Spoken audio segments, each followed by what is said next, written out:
meron siyang binaboy na babae. Ako yung resulta ng lahat ng kababuyan niya sa babaeng kawawa. Hindi ko matatanggap na anak niya ako kahit kailan. Sinong kikitain natin dito? Siya, ang espiya sa grupo ni Emilio. Ito yung pinapapatay ni Donna? Siya nga, bossing. Sigurado bang walang sumunod sa'yo, Rambo? Oo, boss. Sinigip ni Emilio si Donna. Buhay siya. Wala na ako ibang malalapitan. Kahit magkapatid tayo at magkagalit, magtutulungan pa rin tayo. Hindi lang yan ang dala kong balita. Dahil tinatarget din nila ang bata niyong si Lolong. Galit na galit si Donna. Nasa panganib daw tayo. Ano? Boss, buhay si Donna. Nakausap ko na si Lolo. Naalertuhan ko na rin siya. Uy, Aya! Aya! Tatat, tama ba yung narinig ko kanina? Sasali ka sa pageant? Oo. Kailangan ko si kumite eh. Nagkasakit yung tatay ko. Tulungan kaya kita dito sa pagtitinda. Pogi! Hoy! Salamat! Ay, pupunta! Asan na yung mga customer natin? Eh, paano ni sila si Alisa? Nagsisigaw-sigaw yung dalawa kanina, oh. Doon sa babaeng yun, oh. Tama ko siya. Bakit nangaagaw ka ng customer, ha? Buti nga hindi customer lang yung inaagaw namin sa'yo, eh. Hindi katulad mo, asawa. Alam mo ikaw, hindi pa tayo tapusan. Tama na nga yan! Gusto niyo talagang laban dun sa Miss Palengkempo niyo ipakita. Wag dito! Lalampasuhin kita! Pupuntahan lang tayo importante, ha? Babalik din tayo agad, ha? Bakit ba ayaw tayo tantanan ng Donna niya? Hindi ko kayo papabayaan. Hindi na nila tayo mapaghihiwalay kahit kailan. Pangako yan. Nung Karina? Lolong, nakahanda na yung sasakyan. Delikado ang grupo ni na Emilio. Lahat gagawin nila para mapatay ka at ang pamilya mo. Maraming salamat sa inyo. Sige na, tayo na. Konting push pa. Pero malapit ka na, Tatat. Alam mo, ang galing-galing mo talaga. Para sa gamutan ni tatay, lalaban ko to.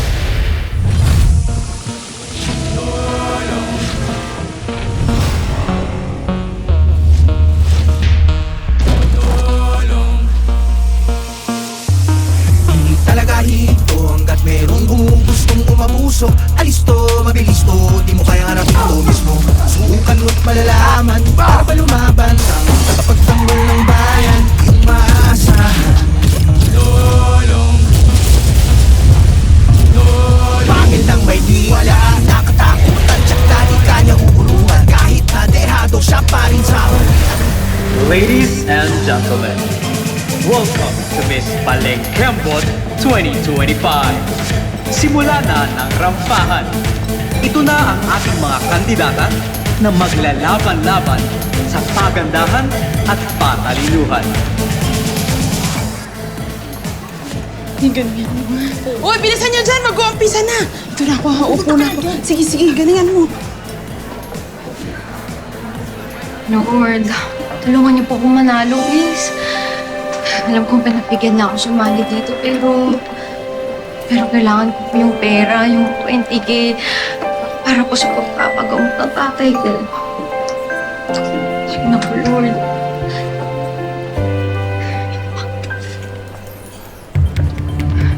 Ted, alam mo, kung ako sa'yo, text mo na yung tatay mo. Sabihin mo sa kanya, wala kang may papadalang pera. Kasi, hindi ka naman mananalo dito eh. Kala mo, katatalo mo ko? Excuse me.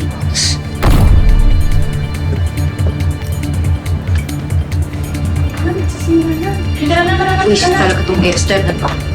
Pero sige, magkalaban ako. Di maldita ka.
Rampa na ang ating mga Miss Palengkebots in their swimwear.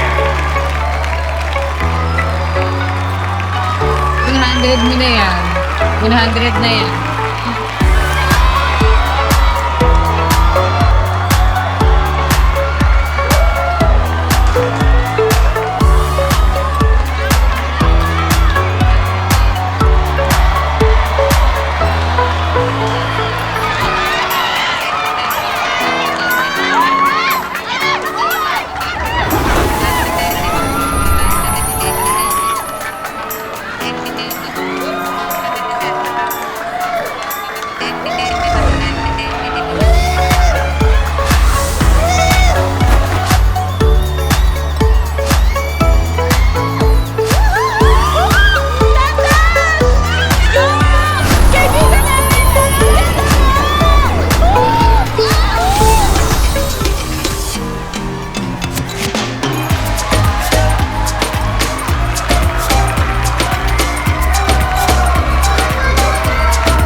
Dahil sa tapang mo, para sa akin, ikaw ang laging panalo.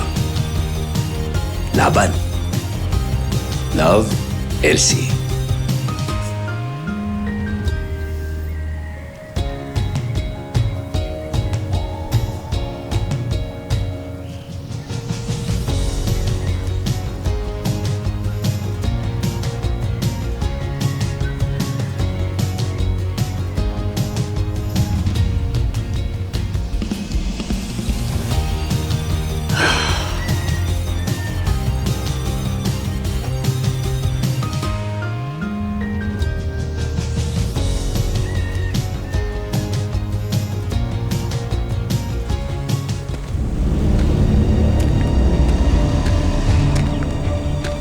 Tandaan itong Chonggon to. Malaki ang utang niyan sa akin. Dinihado niya ang pamangking ko at binangga niya kapatid ko. Ngayon, sisingilin natin pati pamilya niya. Tandaan niyo ang mukha nila at walang ititira dahil dadanak ang dugo ni Lolo. Pagkatapos ng araw na to, paglalamayan ng pamilya ni Lolo. Tandaan niyo yan!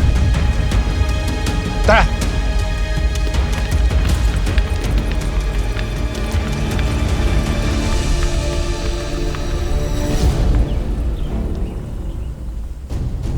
Boss Manuel, oras na.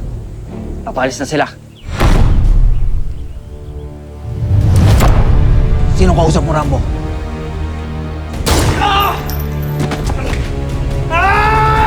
Sagot!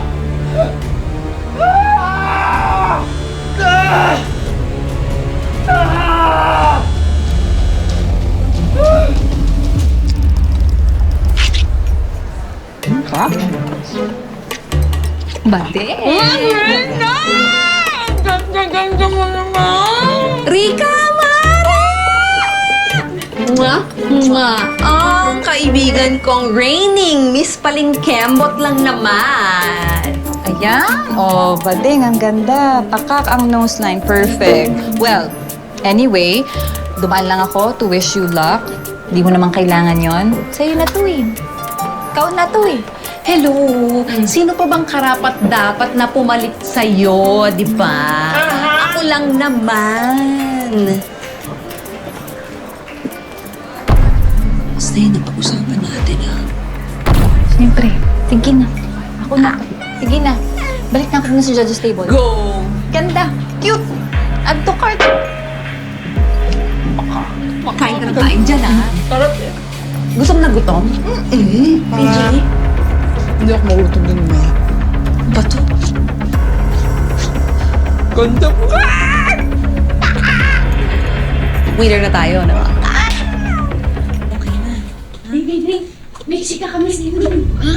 Uy, Mars, nakakaloka ha. Eh, kaibigan naman pala ni Esther, yung reigning queen. Eh, di ba isa sa mga judge yun? Ha? Di ba parang ang daya nun? Ano ba yan? Excuse me. Ikaw, chismosa ka ha? Akala mo hindi kita narinig? Palibasa kasi, wala kang kaibigan na maganda. Lahat pangit. So, tignan na lang natin kung makabog pa ng kaibigan mo yung gown ko.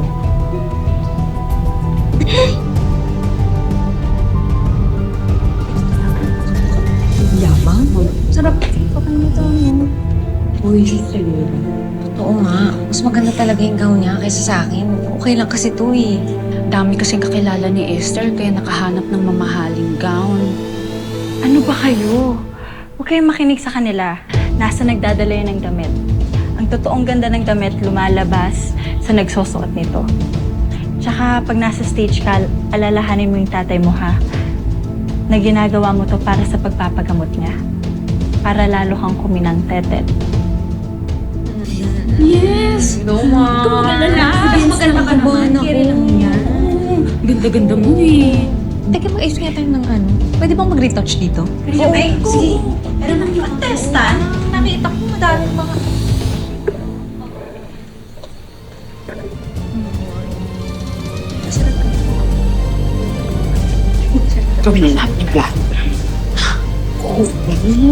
Para sigurado na talaga yung pagkatalo ng tetet niya.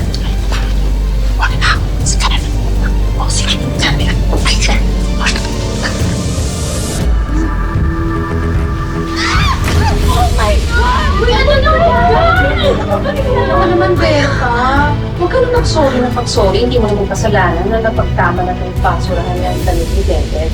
Anong niya talaga kayo, no? Gitero na nga kayo. Di pa kayo marunong lumaban ng patas? Wala ka talaga kasing sama, Esther. Isang aswang ka ba pinagili ng nanay mo? Nakakaligi ka na, ha? Ano nang hindi ko? Tetet, kung ako sa'yo, uwi na lang ako para maglaba. Hanakin ko yung gown mo na may mancha. So, excuse me. Kainis! Ano ka lang? Ha? Wala kang pamunas? Wipes or tissue? Alam ka pa muna? Uwi na naman ako. Hindi. Hindi ka uuwi. Magagawan pa natin to ng paraan. Halika ka sa CR, tanggalin natin yung mancha. Teka na. Sige, Aya, ha? Kaya natin siya. Antayin namin kayo. Kaya mo yan, ha? Sige.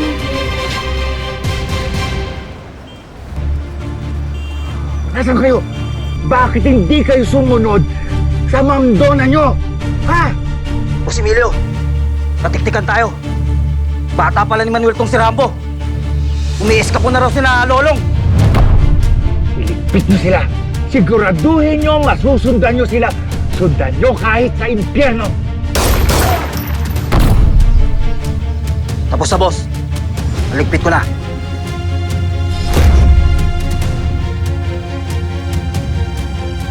Hindi pwedeng makatakas si Lolo. Oh, alam nyo na gagawin. Harangin nyo lahat ng kalye. Hindi pwedeng makatakas sila. Naintindihan nyo?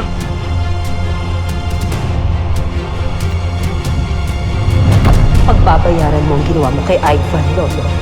Dahil sa'yo, hindi na magigising pa ang anak ko. Humanda ka. Uubusin namin kayo.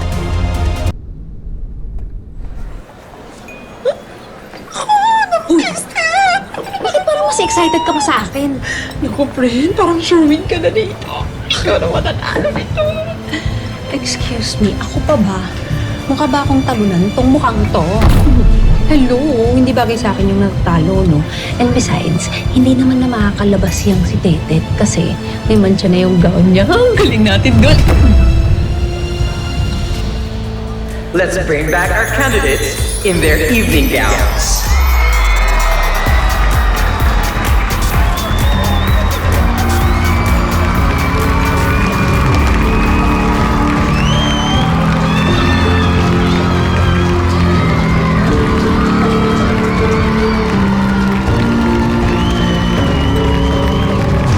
Maganda. Let's welcome our next candidate, Miss Mercedes Tetet Bautista.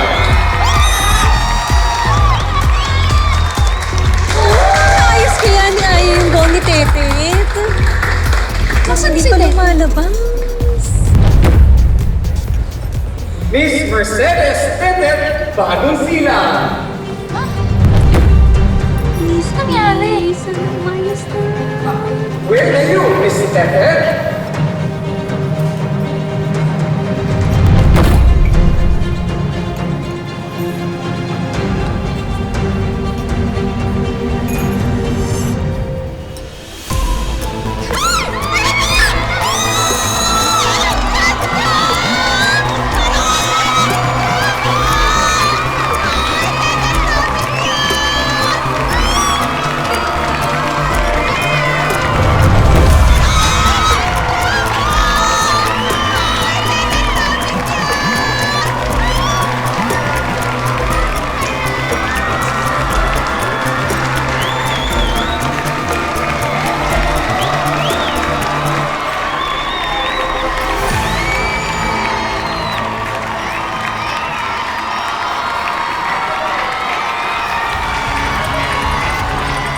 Paano nangyari yun? Sinira ko na yung gown niya.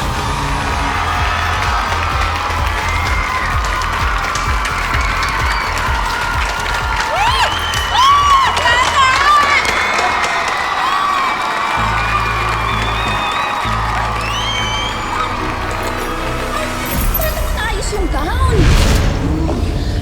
Paano? Magagawa ba ito yung paraan? Oo naman, para saan pa naging model and fashion designer ako kung hindi? Model? Fashion designer? Akala ko ba, ano ka namang ingisda? Hindi. Yung ibig kong sabihin, dati mo napanood ako sa TV, model tsaka fashion designer na ginawa niya yung nasirang gown. Mabuti na lang na aalala ko pang paano.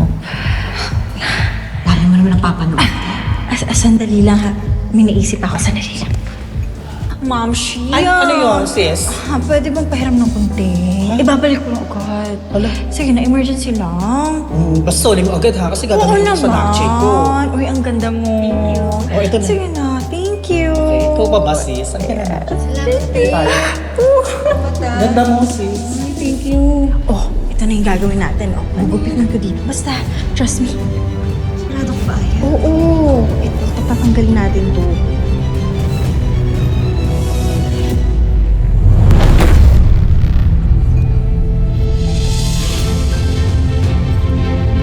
Yan. Sa kabila pa, sa kabila pa.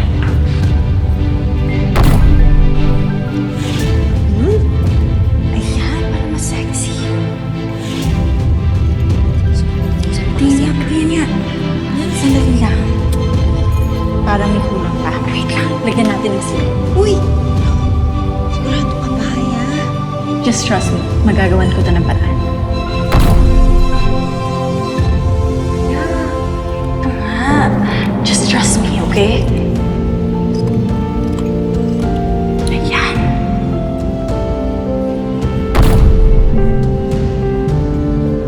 Ayan. Ayan, perfect. Ang sexy! Basta, Tete, tulaban mo talaga mamaya. Isipin mo, para to sa tatay mo may strength. Tsaka, huwag kang papatalo dun sa bruhang Esther na yun, ha? Siyempre naman.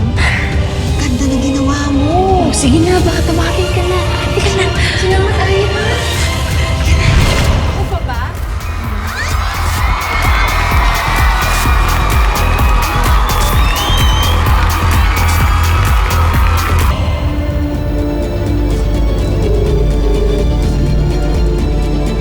Hindi sumasagot si Rambo. Boss, di kaya natanong ka na siya ni Emilio? Huwag naman sa akin. Diyos ko, Panginoon, tulungan niyo po kami. Sana ligtas kaming makarating sa aming paroroon. Sky, tama na. Sakaling natunugan nila tayo, nakahanda akong harapin sila.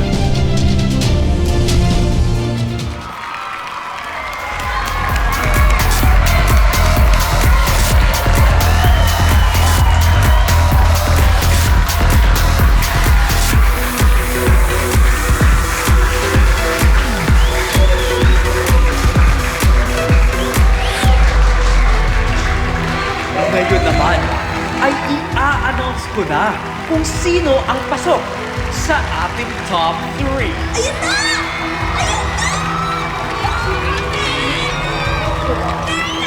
Congratulations, Pinipini!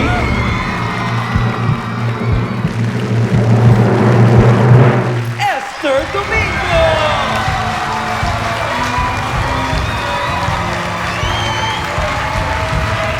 The second spot goes to you.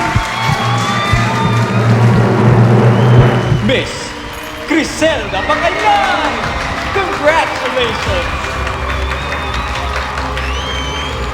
One more spot remaining. And it goes to Miss Mercedes David Bagusina! Congratulations, Miss Bagusina! And there you go, ang top 3 ng Miss Palengkembot 2025. Diyos ko, Panginoon, tulungan niyo po kami. Sana ligtas kaming makarating sa aming paroroon. Sky, tama na. Sakaling natunugan nila tayo, nakahanda akong harapin sila.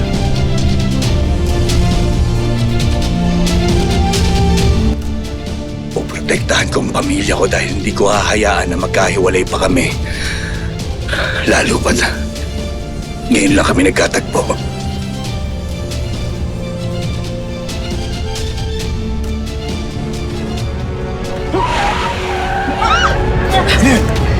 Mimay mo!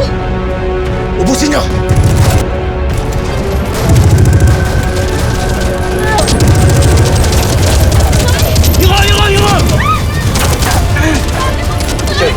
Uchoy, Mimay!